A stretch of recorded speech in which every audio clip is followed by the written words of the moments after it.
3 zip నైటీలు కొత్తవి ఉంచుకోండి.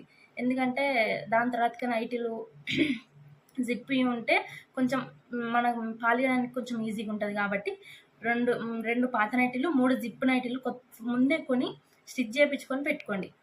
తర్వాతకి 2 కాటన్ చీరలు పెట్టుకోండి. ఎందుకంటే డెలివరీ అయిన తర్వాతకి పాపను హోల్డ్ చేయడానికి ఒక కాటన్ చీరలు, కాటన్ నైటీలు కాదు, ఫస్ట్ 2 అయితే కాటన్ చీరలు పెట్టుకోండి. ఎందుకంటే డెలివరీ తర్వాతకి పాపను హోల్డ్ చేయడానికి ఒక కాటన్ది ఏదైనా ఇవ్వని చెప్తా ఉంటారు కాబట్టి ఒకటి దానికి ఇవ్వడానికి, ఇంకొకటి పొత్తిలాగా కూడా యూజ్ అవుతుంది పాపకి.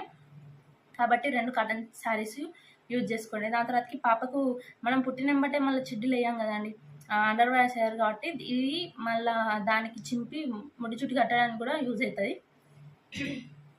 దాని తర్వాత ఇప్పుడు 2 అయితే కాటన్ చీరలు, దాని తర్వాత 3 జిప్ నైటీలు అని చెప్పినాం కదా అది.